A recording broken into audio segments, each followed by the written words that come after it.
Hello Mark, I'm Humphrey. My student number is 25 and my level at NCUE is junior.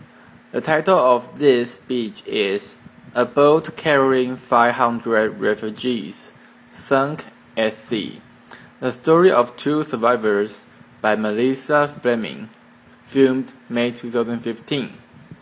Every day I listen to harrowing stories of people fleeing for their lives across dangerous borders and unfriendly seas. But there's one story that keeps me awake at night, and it's about Doa, a Syrian refugee. 19 years old, she was living a grinding existence in Egypt, working day wages. Her dad was constantly thinking of his thriving business back in Syria that had been blown to pieces by a bomb, and the war that drove them there was still raging in its fourth year, and the community that once welcomed them there had become wary of them. And one day, men on motorcycles tried to kidnap her. Once an aspiring student thinking only of her future, now she was scared all the time. But she was also full of hope, because she was in love with a fellow Syrian refugee named Bassem. Bassem was also struggling in Egypt, and he said to Doa, "Let's go to Europe, seek asylum, safety. I will work, you can study." The promise of a new life, and he asked her father for her hand in marriage. But they knew to get to Europe they had to risk their lives, traveling across the Mediterranean Sea, putting their hands in smugglers, notorious for their cruelty. And Doa was terrified of the water. She always had been. She never learned to swim. It was August that year, and already 2,000 people had died trying to cross the Mediterranean. But Doa knew of a friend who had made it all the way to northern Europe, and she thought, maybe we can too. So she asked her parents if they could go. And after a painful discussion, they consented, and Bassem paid his entire life savings, $2,500 each, to the smugglers. It was a Saturday morning when the call came, and they were taken by bus to a beach. Hundreds of people on the beach. They were taken then by small boats onto an old fishing boat. 500 of them crammed onto that boat. 300 below, 500 above. There were Syrians, Palestinians, Africans, Muslims, and Christians. 100 children, including Sandra, little Sandra, 6 years old, and Massa, 18 months. There were families on that boat, crammed together shoulder to shoulder, feet to feet. Doa was sitting with her legs crammed up to her chest, Bassem holding her hand. Day 2 on the water, they were sick with worry and sick to their stomachs from the rough sea. Day 3, Doa had a premonition, and she said to Bassem, "I fear we are not going to make it. I fear the boat is going to sink." And Bassem said to her, "Please be patient. We will make it to Sweden. We will get married and we will have a future." Day 4, the passengers were getting agitated. They asked the captain, "When will we get there?" He told them to shut up, and he insulted them. He said, "In 16 hours we will reach the shores of Italy." They were weak and weary. Soon they saw a boat approach, a smaller boat. 10 men on board.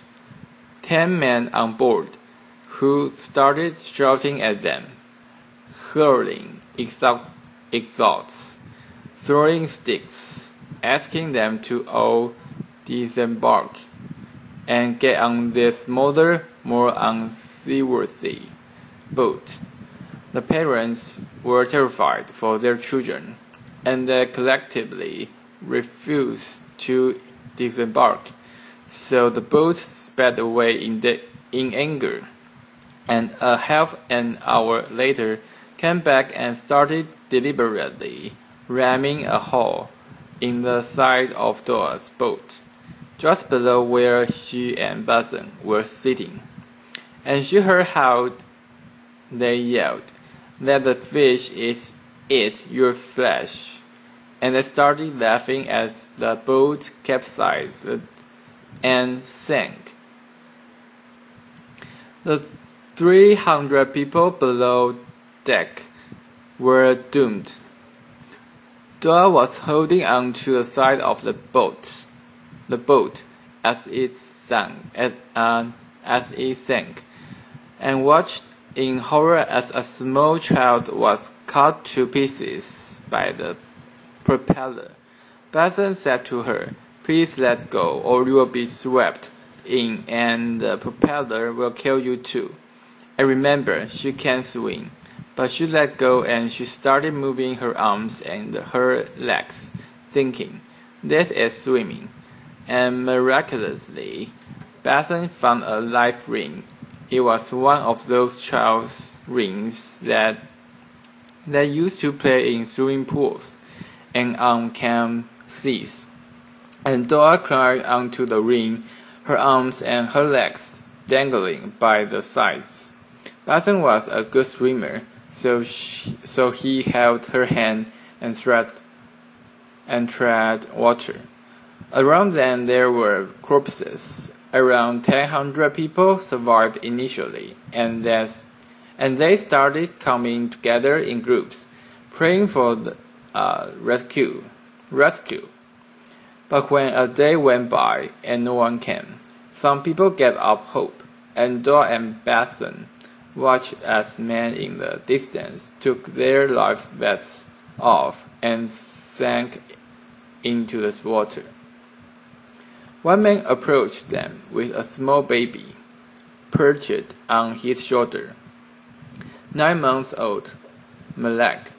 He was holding onto a gas canister to stay afloat, and he said to them, "I fear I'm not going to survive.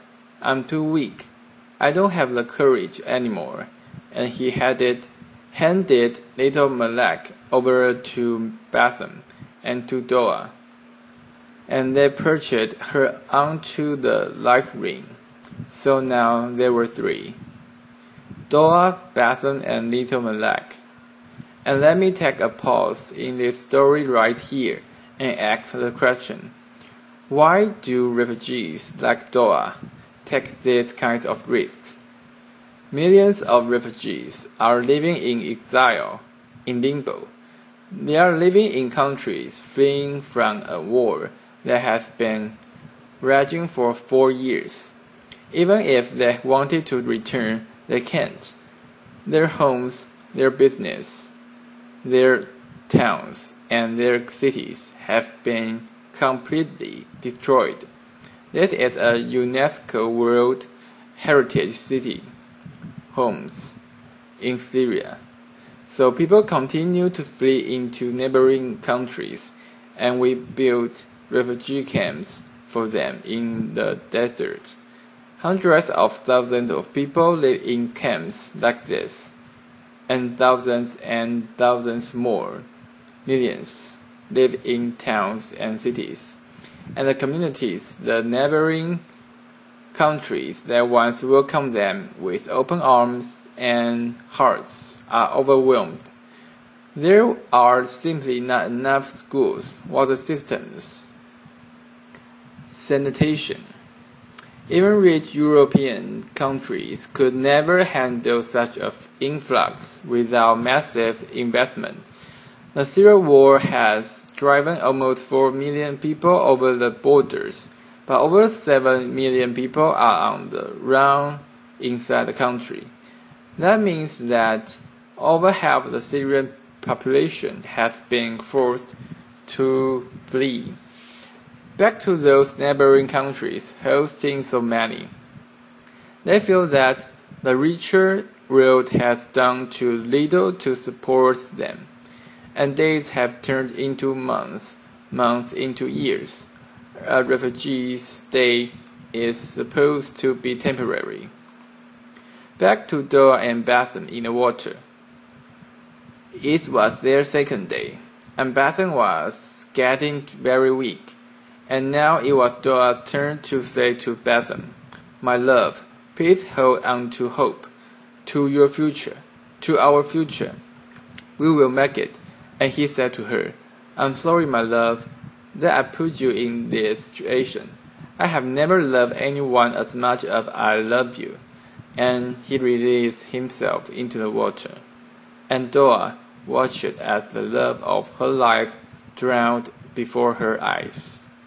Later that day, a mother came up to Doa with her small 18-month-old daughter, Masa.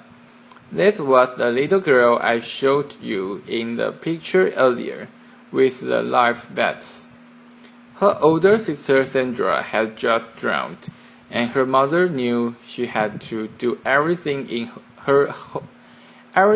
her power to save her daughter. And she said to Doa, "Please take this child. Let her be part of you. I will not survive." And then she went away and drowned.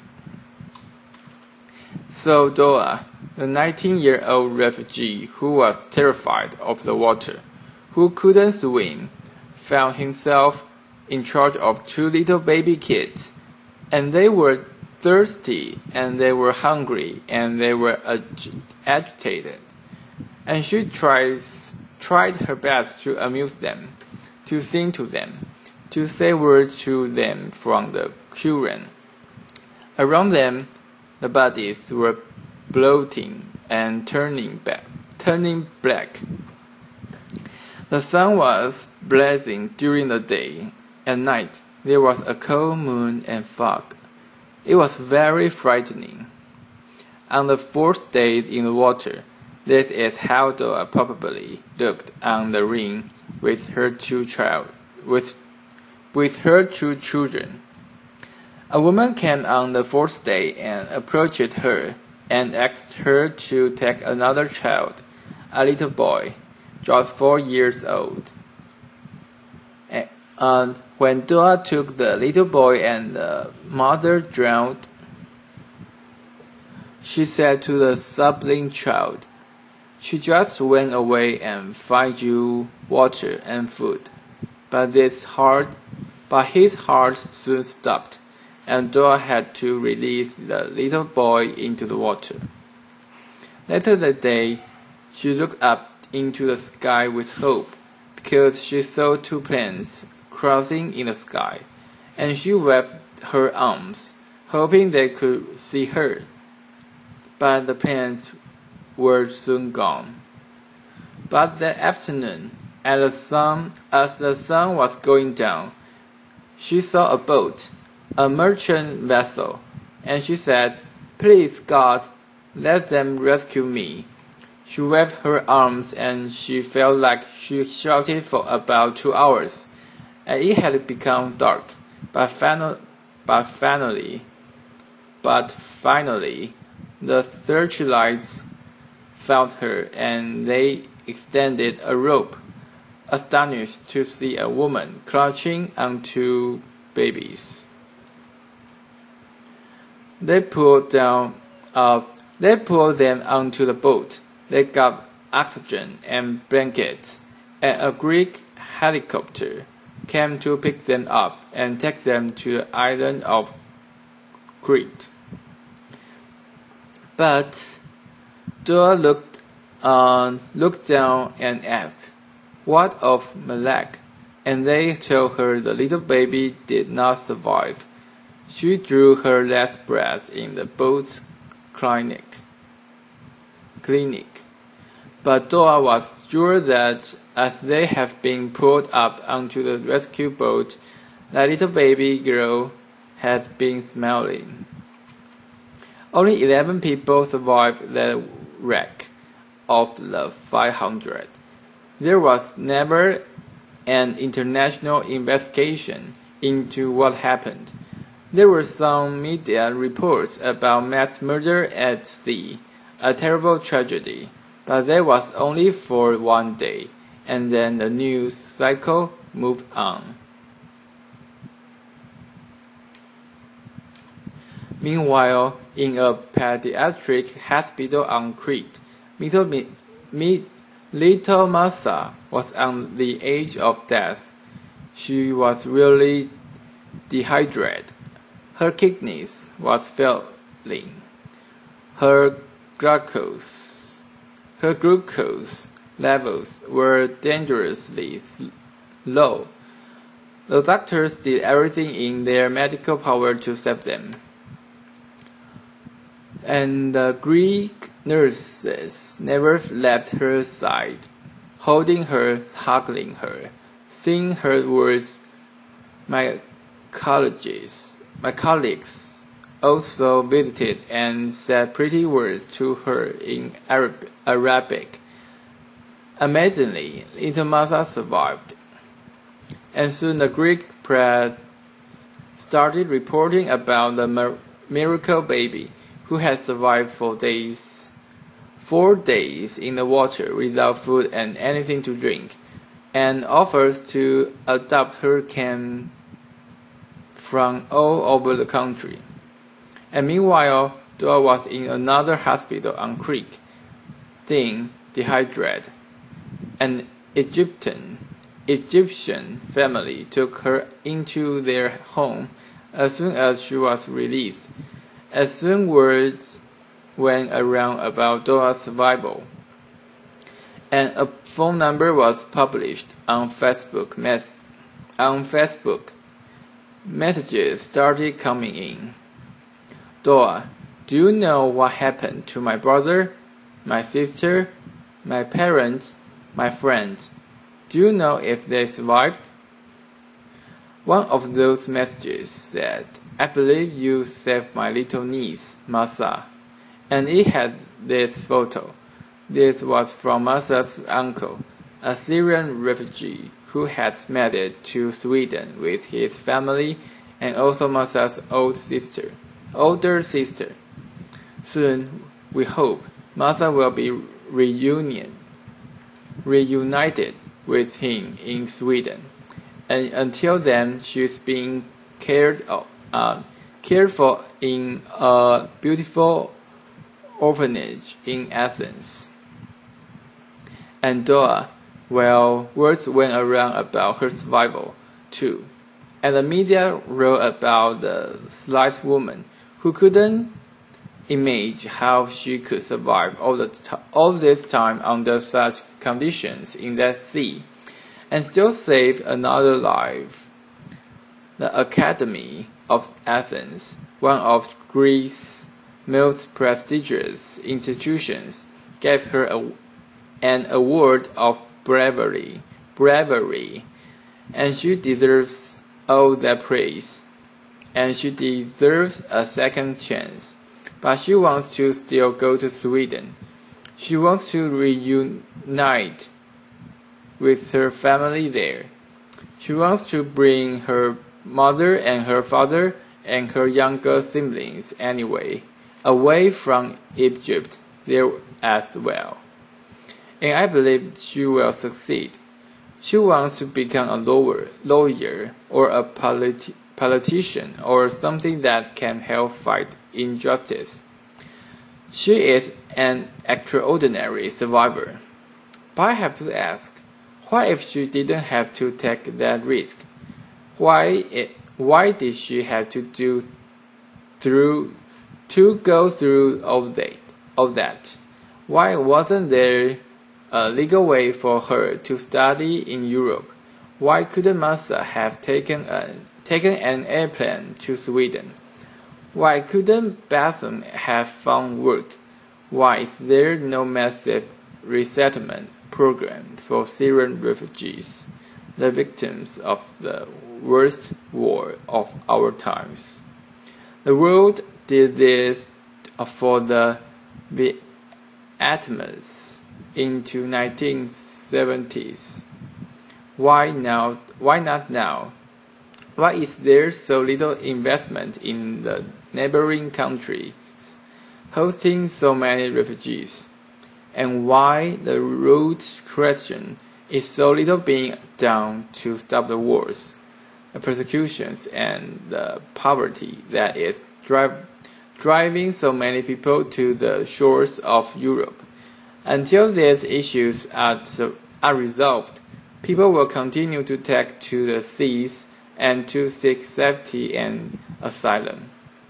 And what happens next? Well, that was largely Europe's choice, and I understand the public fears. People are worried about their security, their economies, and the changes of culture. But is that more important than saving human lives? Because there is something fundamental here that I think overrides the rest, and it is about our common humanity. No person fleeing war or persecution should have to die crying the sea to reach safety. Applause. One thing is for sure, that no refugee would be on those dangerous boats if they could thrive where they are, and no migrant would take that dangerous journey if they had enough food for themselves and their children, and no one would put their life savings in the hands of those notorious smugglers if there was a legal way to migrate. So on behalf of Little Massa, and on behalf of Doha, and of Basin, and of those 500 people who drowned with them, can we make sure that they did not die in vain? Could we be inspired by what happened and take a stand for a world in which every life matters? Thank you. Applause. It's the end of the speech. Bye bye, Mark.